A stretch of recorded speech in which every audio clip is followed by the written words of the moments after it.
औज़ुबिल्लाहिमिनश्शैतानिर्रजीम बिस्मिल्लाहिर्रहमानिर्रहीम। नाज़रीन, प्रोग्राम दायरा कानून के साथ आपका मेज़बान सेठ इफ्तिखार अली तैयब एडवोकेट हाज़िर खिदमत है। नाज़रीन, आज हम सेक्शन 6 पाकिस्तान पीनल कोड से आज के इस एपिसोड का आगाज़ करेंगे। नाज़रीन, हमने सिलसिला शुरू कर रखा है कि हम कानून को डिटेल से पढ़ेंगे। तो नाज़रीन, हमारा जो मौजूदा सिलसिला है वो है पाकिस्तान पीनल कोड यानी मजमूआ ताज़ीरात पाकिस्तान को तफसील के साथ हम स्टडी कर रहे हैं। नाज़रीन, पहली एपिसोड में हमने सेक्शन 1 से लेके 5 तक पाकिस्तान पीनल कोड का डिटेल से पढ़ने की कोशिश की थी। अब हम सेक्शन 6 से और चैप्टर नंबर 2 से स्टार्ट करेंगे। मेरा बुनियादी मकसद, जैसे मैंने पहले अर्ज़ किया, कि हमारे जो यंग लायर्स हैं, मेल और फीमेल, जो बच्चे न्यू कमर हैं, उनके लिए, और लॉ के जो स्टूडेंट हैं उनको घर बैठे हुए पाकिस्तान पीनल कोड जो है वो तफसील के साथ एक्सप्लेन करके मेरी कोशिश है, काविश है कि मैं उन तक पहुंचा सकूं, ताकि ये सदका जारिया है। कानून को समझना हर शख्स का हक है, और कानून ये भी कहता है कि ignorance of law is no excuse, कि अगर कोई शख्स ये कहे कि मुझे कानून का इल्म नहीं है, मुझे कानून का पता नहीं है, तो उसमें कानून का कसूर नहीं है, उस शख्स का कसूर है। तो मेरी ख्वाहिश है कि मैं हर किस्म के कानून को हर तरह से डिटेल के साथ अपने नाजरीन तक पहुंचाऊं, ताकि कल कोई ये ना कह सके मुझे कानून का पता नहीं था।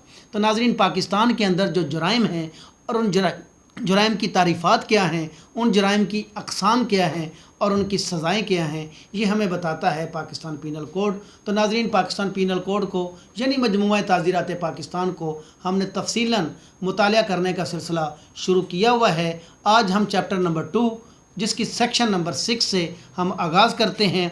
चैप्टर नंबर 2 है जनरल एक्सप्लेनेशंस, और चैप्टर नंबर 2 में सेक्शन 6 जो है नाजरीन, इसमें कुछ डेफिनेशंस दी गई हैं। चैप्टर नंबर 2 में कुछ अल्फाज के मानी दिए गए हैं। इसके लिए कहा गया कि definition in the code to be understood subject to exceptions. ये जो हम सेक्शंस आगे जाके पढ़ने जा रहे हैं, जिन अल्फाज के मानी या तारीफ़ात हम यहाँ पे डिस्कस करने जा रहे हैं, अगर वो कॉन्टेक्ट से या सियाक़ो सबाक़ से मुख्तलिफ उनके मीनिंग कहीं पे आ जाएं तो अलहदा बात है।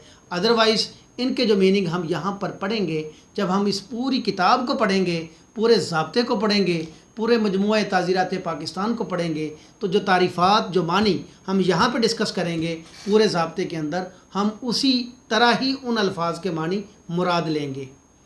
तो नाज़रीन, कहा गया through out this code every definition of an offence, कि इस पूरे ज़ाब्ते के अंदर जुराइम की जो तारीफ़ात हैं, एवरी पीनल प्रोविज़न या कोई भी ताज़ीरी दफ़ा है, एंड एवरी एलिस्ट्रेशन या कोई भी मिसाल अगर दी गई है, ऑफ एवरी सच डेफिनेशन, उस डेफिनेशन के नीचे और पीनल प्रोविज़न या प्रोविज़न के नीचे शैल बी अंडरस्टूड समझी जाएगी, subject to the exceptions, exception के ताबे रहते हुए, यानी एक्सेप्शन के ताबे रहते हुए हम इन अल्फाज के मानी, इनकी तारीफ़ात, इनकी पीनल प्रोविजंस या उसके नीचे दी गई एलिस्ट्रेशन को अंडरस्टूड समझेंगे। एंड डिजर्शन ऑफ, और आगे कहा गया shall be understood subject to the exception contain in chapter entitled general exception. General exception का एक चैप्टर हम पढ़ेंगे इसी उन्वान के साथ। उसमें जो जनरल एक्सेप्शन दी गई हैं उनके ताबे रहते हुए हम इन तमाम डेफिनेशंस की, इन पीनल प्रोविजंस की और उनके नीचे दी गई एलिस्ट्रेशंस के मानी जो होंगे वो हम उसी तरह ही समझेंगे जैसे हम यहाँ नीचे पढ़ने जा रहे हैं। तो those exceptions are not repeated in such definition, penal provision or illustration.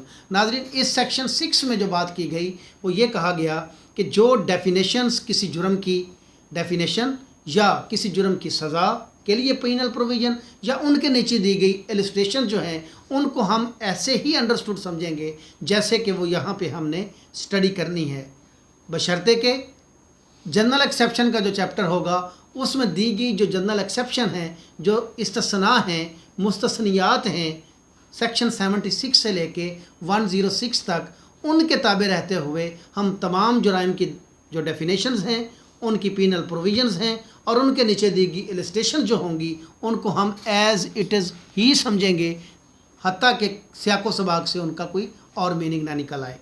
तो नाजरीन, इस हवाले से सेक्शन 7 कहती है sense of expression one explained, every expression which is explained in any part of this code is used in every part of this code in conformity with the explanation.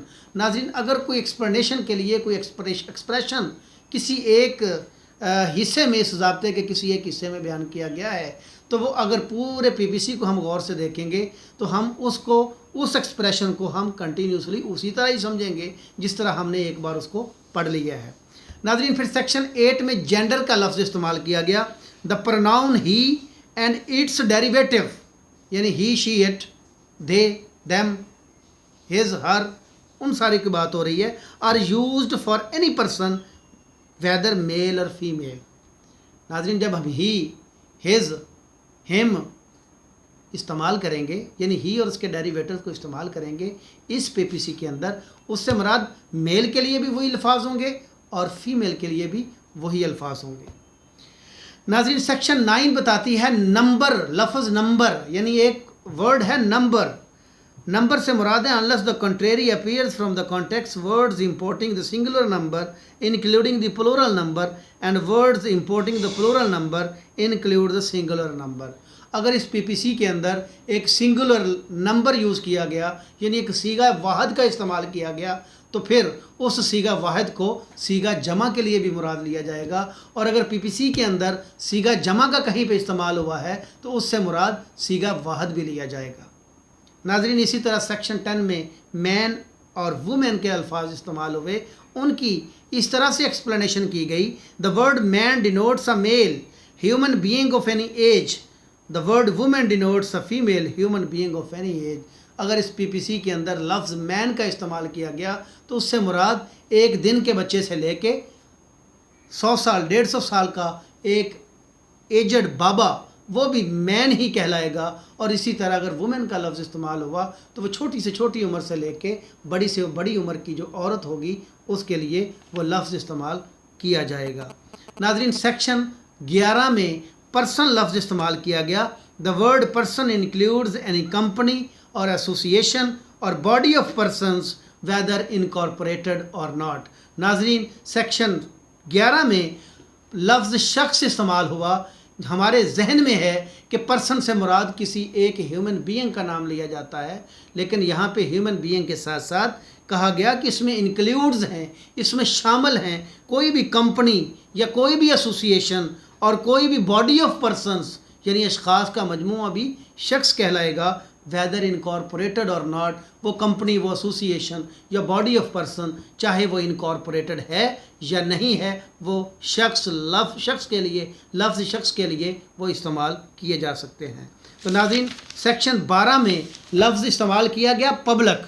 The word public includes any class of the public और any community, यानी इससे मुराद पूरी दुनिया के अवामुन्नास नहीं है, बल्कि इससे मुराद कोई भी क्लास ऑफ द पब्लिक, यानी अवामुन्नास की कोई एक क्लास या कोई भी एक कम्युनिटी मुराद ली जाएगी। अगर हम यहाँ पे लफ्ज़ पब्लिक इस्तेमाल करेंगे उससे मुराद किसी भी पब्लिक की एक क्लास या कम्युनिटी जो है वो भी मुराद ली जा सकती है। उसके बाद सेक्शन 13 है जो डेफिनेशन ऑफ क्वीन थी। नाज़रीन, ये 1860 में जब ये मजमूआ बना, जब ये इंग्लिस्तान की कैबिनेट ने और इंग्लिस्तान की पार्लियामेंट ने इस कानून को पास किया, तो चूंकि वहाँ पे क्वीन जो थी वो एक अथॉरिटी रखती थी, वो एक सॉवरन अथॉरिटी थी, तो उसका नाम यहाँ पे बतौर क्वीन की डेफिनेशन थी। लेकिन जब ये पाकिस्तान बना तो सेक्शन 13 को 1956 में 23 मार्च 1956 में इसको जो है वो ओमिट कर दिया गया, ख़त्म कर दिया गया, चूँकि पाकिस्तान में अब क्वीन की कोई हैसियत बाकी नहीं थी। तो नाज़रीन, चलते हैं सेक्शन 14 में सर्वेंट ऑफ द स्टेट के लिए जो डेफिनेशन दी गई वो इस तरह से है।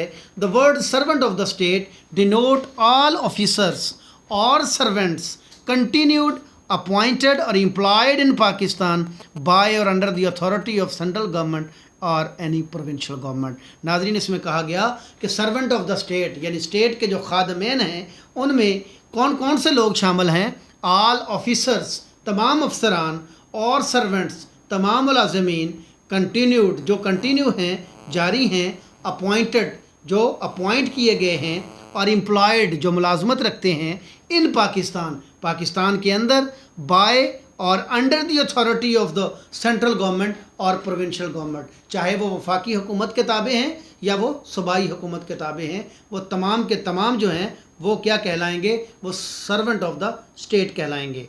तो नाजरीन सेक्शन 15 को इसमें था डेफिनेशन ऑफ ब्रिटिश, वो भी 1937 में ये ओमिट कर दी गई, रिपेल कर दी गई। फिर definition of government of India था, वो भी 1937 में रिपेल कर दी गई। अब सेक्शन 17 में गवर्नमेंट का लफ्ज़ इस्तेमाल किया। The word government denotes the person or persons authorised by law to administer executive government in Pakistan or in any part thereof, यानी पाकिस्तान पूरे में या पाकिस्तान के किसी हिस्से में जो इंतज़ामी इख्तियारात रखने वाले लोग हैं वो एक है या एक से ज़ायद हैं, वो हुकूमत कहलाएंगे, वो गवर्नमेंट कहलाएंगे। मिसाल के तौर पे पाकिस्तान में वफाकी हुकूमत ऑल ओवर द पाकिस्तान है, वो एक शख्स कर सकता है डिक्टेटर के तौर पे, या डेमोक्रेसी में वो अशखास का मजमुआ हो सकता है। इसी तरह पाकिस्तान पूरे के अंदर या पाकिस्तान के किसी एक हिस्से में, मिसाल के तौर पे किसी एक सूबे में, पंजाब में, सिंध में, खैबर पख्तूनख्वा में, बलूचिस्तान में, या फिर किसी डिस्ट्रिक्ट में, वो लोग वो एक है या अशखास का मजमुआ है जो एग्जेक्टिव अथॉरिटी रखते हैं, वो गवर्नमेंट कहलाएंगे। तो नाजरीन सेक्शन 18 में कहा गया डेफिनेशन ऑफ प्रेसिडेंसी, ये भी 1937 में ओमिट कर दिया गया। और फिर सेक्शन 19 में लफ्ज़ जज को डिफ़ाइन किया गया, जिसको हम इंशाल्लाह अगली एपिसोड में इन डिटेल डिस्कस करेंगे। नाजरीन आज तक के लिए इतना ही।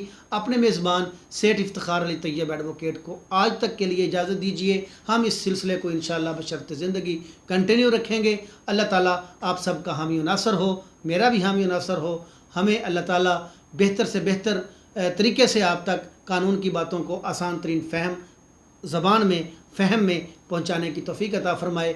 अल्लाह ताला हमें और आपको इसके ऊपर अमल करने की तौफ़ीक़ अता फ़रमाए। वमा अलैना इल्लल बलागुल मुबीन। पाकिस्तान ज़िंदाबाद।